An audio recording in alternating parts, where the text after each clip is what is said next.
રાજ્ય ચૂંટણી પંચ દ્વારા ગત માસમાં નગરપાલિકા અને જિલ્લા પંચાયત અને તાલુકા પંચાયતની ચૂંટણીઓની જાહેરાત કરવામાં આવી છે.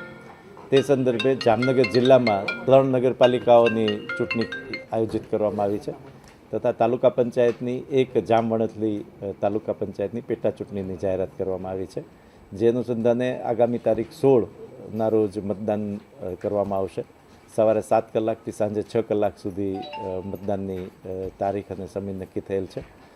ધ્રોલ નગરપાલિકા ખાતે 7 વોર્ડ, જામજોધપુર નગરપાલિકા ખાતે 7 વોર્ડ તથા કાલાવાડ નગરપાલિકા ખાતે 7 વોર્ડની ચૂંટણી છે. જે પૈકી ગઈકાલે સાંજે ધ્રોલ નગરપાલિકામાં ચૂંટણી લડતા એક માન્ય રાજકીય પક્ષના ઉમેદવારનું અવસાન થયેલ છે. જે અંગેનો અહેવાલ પણ રાજ્ય ચૂંટણી પંચને સાદર કરવામાં આવેલ છે. સામાન્ય રીતે ચૂંટણીની ત્યાં મોકૂફ રાખવાની જાહેરાત થતી હોય છે.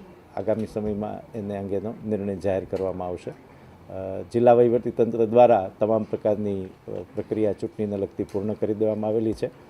કુલ લગભગ 73,000થી વધારે મતદારો આ ત્રણેય નગરપાલિકા અને તાલુકા પંચાયતની પેટા ચૂંટણીમાં પોતાના મતદાનનો ઉપયોગ કરી શકશે. આગામી તારીખ 16ના રોજ સવારે 7થી સાંજે 6 સુધી શાંતિપૂર્ણ રીતે મતદાન થાય તે મુજબ તમામ ચૂંટણી ઉપરના સ્ટાફને ફરજ ફાળવી દેવામાં આવેલી છે અને ચુસ્ત રીતે પોલીસ બંદોબસ્ત પણ કરી દેવામાં આવેલ છે.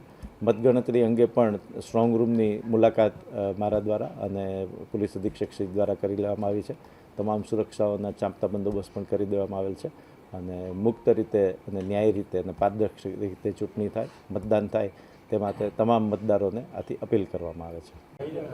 જામનગરમાં જે આપણે 3 નગરપાલિકાની ચૂંટણી છે અને જે તાલુકા પંચાયતની પેટા ચૂંટણી છે, આ માટે કાયદો અને વ્યવસ્થા સરસ રીતે જાળવાઈ રહે એટલા માટે જે દિવસો હતા આ દિવસોને દરમિયાન આપણે અલગ અલગ જગ્યાએ એરિયા ડોમિનેશન અને બીજી બધી અટકાયતી પગલાંની કાર્યવાહી બધી પૂર્ણ થઈ ગઈ છે અને અત્યારે જે આપણી ચૂંટણી છે આ શાંતિપૂર્ણ રીતે પૂર્ણ થાય એટલા માટે અલગ અલગ જગ્યા જે ઉપરથી ડીજી ઓફિસથી જે સ્કેલ પ્રમાણે જે બંદોબસ્ત આવેલ છે આ રીતે બંદોબસ્ત મૂકવામાં આવેલ છે. જેમાં 4 એએસપી અને ડીવાયએસપી અને 6 પીઆઈ અને આને અલાવા લગભગ 200 આસપાસ પોલીસ કર્મીઓ અને 200 આસપાસ હોમગાર્ડ અને 8 આપણે હાફ સેક્શન એસઆરપીના પણ મૂકવામાં આવેલ છે અને અત્યાર સુધી કોઈ પણ જગ્યાએ કાયદો અને વ્યવસ્થાની કોઈ પ્રોબ્લેમ છે નથી અને શાંતિપૂર્ણ રૂપથી બધા ઇલેક્શન પૂરા થશે.